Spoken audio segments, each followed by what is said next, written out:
2025 Fortis Gurugram में आज एक समर्पित 2017 स्ट्रोक हेल्पलाइन 19 शुरू करने की घोषणा की है, जो स्ट्रोक के शुरू होने में लेकर उपचार मिलने तक के बीच की अवधि को काफी हद तक घटाने में मदद करेगी, क्योंकि स्ट्रोक के मामले में एक एक रोकड़ बेहद कीमती होता है। स्ट्रोक पड़ने के 60 मिनट के भीतर, जिसे मेडिकल साइंस की भाषा में गोल्डन आवराज है, मिलने से जिंदगी बचाई जा सकती है और दीर्घकालिक विकलांगता की आशंका भी नहीं सकती है। इन पर 3588002233 सका एक्सपर्ट मेडिकल सलाह हिजरा देने के साथ साथ अस्पताल के साथ भी संपर्क कराती है, ताकि मरीजों को बिना किसी अनावश्यक देरी के तुरंत मंडिकार केवर मिल सके और उनके जीवित बचने तथा स्वास्थ्य लाभ की संभावना बढ़ सके। तो हमारे काम होता है कि स्ट्रोक है या नहीं है पेशेंट को, अगर है तो कितना देर से टाइम क्या है स्ट्रोक का, 4 घंटे से पहले का है या लेट आया उसके बाद का है या बहुत अर्ली स्ट्रोक है। उस पर डिपेंड करेगा कि मैनेजमेंट की किस तरह का ट्रीटमेंट डॉक्टर देगा।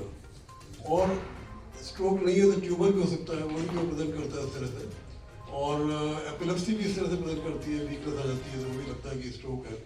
तो other causes can be ruled out, और स्ट्रोक का हम बता देते हैं एज क्या है उसकी स्ट्रोक की।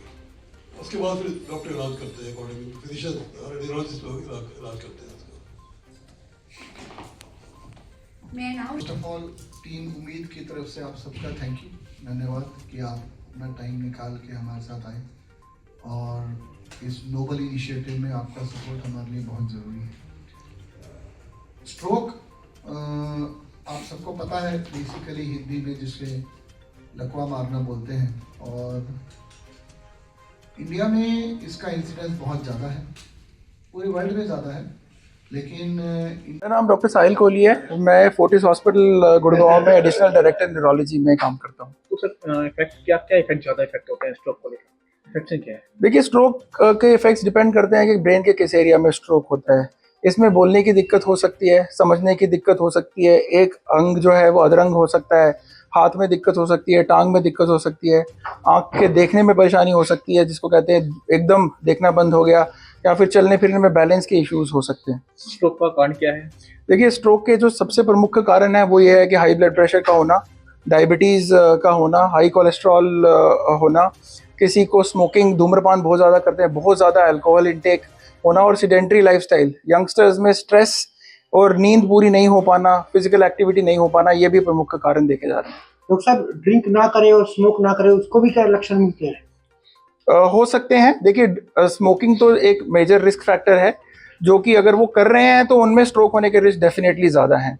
ड्रिंकिंग का ऐसा वाला माना जाता है कि ड्रिंक अगर बिल्कुल कम क्वांटिटी में की जाती है तो उसमें इतना फ़र्क नहीं पड़ता, लेकिन जो लोग कभी कभी बहुत ज़्यादा ड्रिंक कर देते हैं, जिसको हम बिंज ड्रिंकिंग बोलते हैं, कि एक बार ही बैठे और बहुत ज़्यादा अल्कोहल ले लिया, वो एक प्रोमिनेंट रिस्क फैक्टर है स्ट्रोक के लिए। जब स्ट्रोक होता है तो कितने दिन बाद नॉर्मली आदमी जीवन क्या स्ट्रोक होने के बाद दोबारा हो सकता है? हाँ, पहले आपके सवाल का देखिए, जो भी स्ट्रोक की स्टडीज हैं वो सारी ये मानी जाती हैं कि स्ट्रोक की इफेक्टिव ट्रीटमेंट जो थ्रोम्बोलिसिस या मैकेनिकल थ्रोम्बेक्टमी है, उसकी हम रिकवरी जो है 3 मंथ्स के पीरियड पे देखते हैं। उससे पहले रिकवरी हमें दिख सकती है, लेकिन जो सारा लिटरेचर है या जो सारी स्टडीज हैं वो 3 महीने पे असेस करती हैं।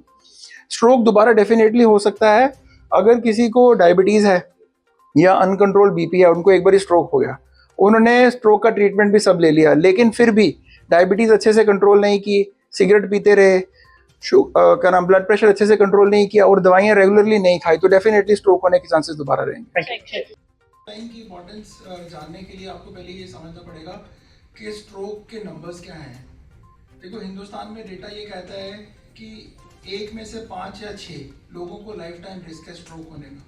ठीक है, उसका कहने का मतलब ये है कि जितने लोग इस कमरे में बैठे हैं उसमें से 1:5 to 6 में वो लाइफ टाइम स्ट्रोक होएगा।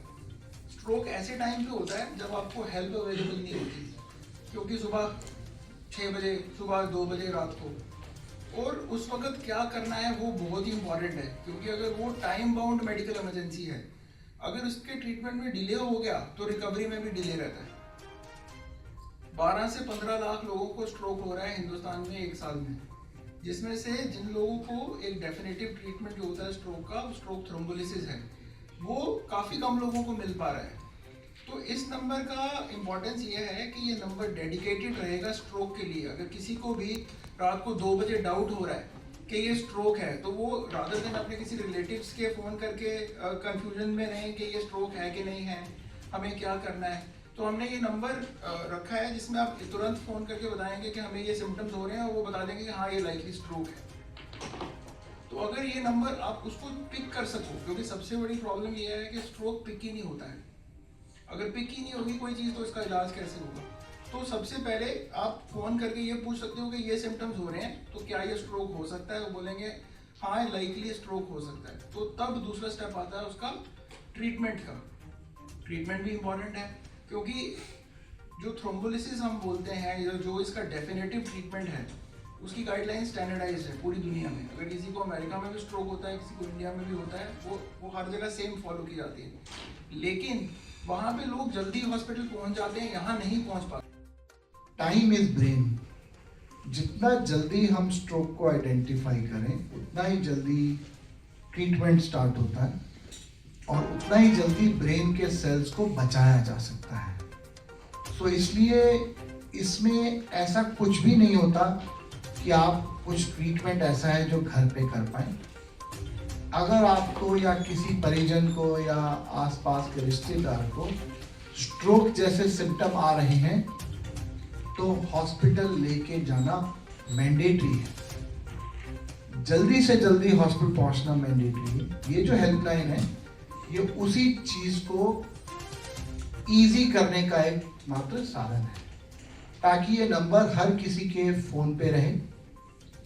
ये नंबर 24/7 अवेलेबल नंबर है, जिसपे टीम उम्मीद के एक्सपर्ट्स इमीडिएटली आपको गाइड कर पाएंगे कि आपको आगे कैसे प्रोसीड करना है। वो ये भी बता पाएंगे कि ये स्ट्रोक लग रहा है या नहीं लग रहा, और अगर उनको थोड़ा सा भी आइडिया लगेगा कि हाँ ये हो सकता है तो आपको इमीडिएटली गाइड करेंगे। अगर आप खुद आ पाएंगे तो बहुत अच्छी बात है, अगर आप नहीं आ पाएंगे तो डॉक्टर नदीम हमारे इमरजेंसी डिपार्टमेंट के हेड हैं, वो बताएंगे आगे कैसे इसको ट्रीटमेंट किया जाता है। तो इस नंबर का जो मेन एम है वो देख लेते हार्ट तो ठीक है, तो इसी प्रकार से स्ट्रोक की अवेयरनेस थोड़ी कम है। तो स्ट्रोक जिसको हम पैरालिसिस लकवा बोलते हैं, वो हार्ट अटैक का ही ब्रेन वर्जन है, जैसे ब्रेन अटैक। तो किसी को भी अचानक से लगे आवाज़ तुतला रही है, हाथ पाँव में कमज़ोरी है, बैलेंस बिगड़ रहा है, देखने में दिक्कत हो रही है, तो जी ये बिल्कुल स्ट्रोक के सिम्टम जैसे मिमिक कर रहे हैं। नियर बाय सेंटर पे जाके टेस्ट करवाना आवश्यकता है। अब स्ट्रोक और टाइम्स पे होता है, कई बार घर पे फैमिली मेम्बर्स बाहर होते हैं, नहीं होते हैं, कहीं दूर होते हैं फैमिलीज, बच्चे दूर हैं, जॉब पे हैं, कई बार नहीं आ पाते टाइमली, क्योंकि ये टाइम बाउंड ट्रीटमेंट है। सूनर जितना जल्दी देंगे उतना ही रिकवरी के चांसेस बढ़ जाते हैं। तो नंबर उम्मीद हेल्पलाइन का यही पर्पस है, किसी को भी इसी टाइप के सिम्टम्स हो, feel free to reach out. उससे डिपेंड पता लग जाता है कि हाँ जी स्ट्रोक जैसे सिम्टम्स हैं, और इमीडिएटली तुरंत स्कैन्स और बाकी टेस्टिंग वगैरह कराई जा सकती है, जिससे कि डेफिसिट कमज़ोरी वगैरह को ज़्यादा जल्दी ठीक करा सकता है और आउटकम्स बेटर हो सकते हैं। Thank you. डॉक्टर। मेरा नाम डॉक्टर सौरभ बंसल है, मैं न्यूरोलॉजिस्ट हूँ, मैं फोर्टिस गुड़गांव FMRI में काम करता हूँ। आज हम फोर्टिस के थ्रू एक उम्मीद हेल्पलाइन नंबर लॉन्च कर रहे हैं। उम्मीद करते हैं कि इससे जो भी मरीज़ को स्ट्रोक जैसे लक्षण लगते हैं वो संपर्क कर सकते हैं, ताकि हम ज़्यादा से ज़्यादा लोगों तक मदद पहुंचा सकें, टाइमली ट्रीटमेंट दे सकें, क्योंकि हमें जैसे पता है कि स्ट्रोक एक टाइम सेंसिटिव ट्रीटमेंट है। तो बिना देरी किए हुए हॉस्पिटल से संपर्क हो जाए ताकि ट्रीटमेंट मिले, और आगे उसकी वजह से जो भी कमज़ोरी वगैरह है वो ठीक, ज़्यादा से ज़्यादा रिस्पॉन्स आए ट्रीटमेंट पे, पेशेंट को खुद को भी डिसेबिलिटी ना हो और घर वालों को भी better quality of life. Stroke में कितने टाइम में हॉस्पिटल पहुंचना? ये टाइम सेंसिटिव है, 5 मिनट में, 10 मिनट में, जितना सूनर द बेटर। इसका कुछ ऐसा डेफिनेशन नहीं है। हाँ ये है कि क्लॉट बस्टर थेरेपी 4.5 घंटे के अंदर दी जाती है, पहले घंटे के अंदर दी जाए तो बहुत ही बढ़िया है। तो जो भी मरीज हो तुरंत से तुरंत नियर बाय हॉस्पिटल पहुंचे। स्ट्रोक के इलाज के लिए नई तकनीक की क्या भूमिका है? स्ट्रोक के इलाज में नई तकनीक्स ने काफ़ी रेवोल्यूशनाइज कर दिया है। कहने का अर्थ है कि कुछ समय पहले हम क्लॉट बस्टर थेरेपी कुछ लिमिटेड टाइम के लिए दे देते, एक क्लॉट बस्टर थेरेपी थी जो 1 घंटे के ऊपर दी जाती थी। अभी एफडीए ने भी अप्रूव कर दिया है, डीजीसीआई ने भी अप्रूव कर दिया, जो तुरंत बोलस इंजेक्टेबल थेरेपी दी जा सकती है। जो तार के द्वारा क्लॉट निकालना होता था, पहले वो 4-6 घंटे में निकालते थे। कुछ सिलेक्टेड केसेस में एमआरआई और मरीज को देखते हुए आजकल वो विंडो पीरियड एक्सटेंड हो गया है, जो 6 से 24 घंटे है। तो बेसिक एम टेक्नोलॉजी का यही है कि टाइम थोड़ा एक्सटेंड किया है ताकि ज़्यादा से ज़्यादा मरीजों को, पेशेंट्स को मदद की जाए और उनको डिसेबिलिटी से बचाया जाए। Thank you sir. Thank you. पहुँचे थ्रू दिस प्रेस कॉन्फ्रेंस मैं यही चाहता हूँ कि बेसिकली इसमें 2 चीज़ें हैं। एक तो अर्ली डिटेक्शन, आप कैसे पहचानो कि ये स्ट्रोक के सिम्टम्स हैं, और टाइमली इंटरवेंशन, कितने कम से कम टाइम से आप हॉस्पिटल पहुंच करके उसको डायग्नोज करो और उसका इंटरवेंशन और उसकी ट्रीटमेंट करवाओ। स्ट्रोक के सिम्टम्स जो टिपिकल हैं, जिसको ज़्यादातर लोग जानते हैं कि बैलेंस बिगड़ रहा है, विजन लॉस है, या ब्लरिंग ऑफ विजन है, या फिर आपको ऐसा लग रहा है कि फेशियल डिविएशन है, स्लरिंग ऑफ स्पीच है, हकलाहट हो रही है, तो उस कंडीशंस में हमें क्या करना है एट होम। अगर आपको ऐसा लग रहा है कि यू आर हीमोडायनेमिकली, आप सारी चीज़ें, आपका दिमाग से ही काम कर रहा है, and you have somebody to accompany you, and you think that the hospital is near, you can reach out. But prior that, it is always important to call this number what we have initiated, so that we are prepared to receive any kind of patients in timely manners. आपको ऐसा लग रहा है कि patient have a typical symptoms and not able to reach, better call ambulance. Within 5 to 8 minutes, our TAT is to reach you and bring the patient to hospital. By the time we are prepared with all. जैसे कि आपके पास press release आई होगी, तो आज हमारे expert जो है stroke helpline number, जो कि डेडिकेटेड स्ट्रोक हेल्पलाइन नंबर है, उसका नाम है उम्मीद। तो ये हेल्पलाइन नंबर ये इंश्योर करेगी कि ताकि हमारी इजीली एक्सेसिबिलिटी हो, जो कि स्ट्रोक के पेशेंट नॉर्मली जो सफ़र करते हैं, क्योंकि स्ट्रोक के बारे में आज की डेट में उतनी नॉलेज और जानकारी नहीं होती है, और लोगों को कई बार जो सिम्टम्स होते हैं उसमें कंफ्यूज रहते हैं। तो इसी को मद्देनज़र रखते हुए बहुत सारे हॉस्पिटल एंड आई थिंक ये रहता है कि प्रयास कि भाई इसको हम लोग, पहली बात क्योंकि इसमें टाइम का बहुत बड़ा फैक्टर होता है, जो कि हमारे एक्सपर्ट उसके बारे में बात करेंगे। तो उस टाइम को फैक्टर को एड्रेस करने के लिए कि भाई टाइमली वो पेशेंट्स कैसे हॉस्पिटल को अप्रोच कर पाएँ, तो इसीलिए हमने फोर्टिस हॉस्पिटल गुरुग्राम ने ये प्रयास किया है कि हम एक स्ट्रोक हेल्पलाइन नंबर निकालें जो कि एक्सेसिबल हो इजीली। नॉर्मली होता क्या है, आमतौर पे पेशेंट जो है they end up calling upon to emergency number, जो कि कई बार क्या होता है कि वहाँ पे बहुत लोड रहता है इमरजेंसी नंबर पे हॉस्पिटल की, आमतौर पे जो कि सभी हॉस्पिटलों में एक इमरजेंसी नंबर होता है। तो कई बार कि ये चीज़ हम आप ही से ही उम्मीद कर सकते हैं, एज द वर्ड गोज उम्मीद, so therefore I mean we can also have this उम्मीद फ्रॉम यू, बिकॉज आप लोगों की रीच इतनी है कि वो हमारी नहीं है, इसीलिए ये एक ज़रिया है आप लोग, ताकि लोगों तक ये मैसेज पहुँचे कि why it is important to be alert when such a incident happens in the family.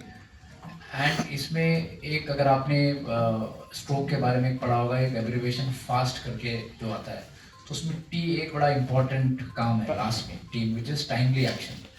और टाइमली एक्शन को मैं एक साथ और जोड़ूंगा एक्सेसिबिलिटी, बिकॉज टाइमली एक्शन तभी अगर आदमी ले पाएगा जब उसके पास संसाधन हो और जरिया हो कि वो उनको कहाँ जाना है। तो आई थिंक आप लोगों के जरिए से मैं सिर्फ एक ही ये विनती करूँगा कि इसके ऊपर आप ज़्यादा फोकस करें कि timely action is very very important, and therefore for to make the people reach to the right place, the accessibility becomes very very important, and therefore that number holds a greater importance. ये dedicated number हमने इसीलिए निकाला उस T factor को address करने के लिए। Time बड़ा एसेंस है कि जैसे डॉक्टर साहब लोगों ने बताया कि विंडो पीरियड 3 to 4 आवर्स होता है, बट उस विंडो पीरियड में 3 to 4 आवर्स के अंदर मतलब कि हॉस्पिटल पहुंचना भी है एक्सपर्ट के पास, ताकि उनको उतना समय मिल जाए पेशेंट को रिकवर करने के लिए, ताकि कम से कम डैमेज हो ब्रेन का, बिकॉज ब्रेन इसमें बहुत बड़ा इंपॉर्टेंट ऑर्गन है जो कि बहुत इफेक्ट होता है स्ट्रोक की वजह से। तो अंत में दोबारा अपनी पूरी टीम के बिहाफ में I will again extend my the highest regard and thank you to all of you for coming for this press conference.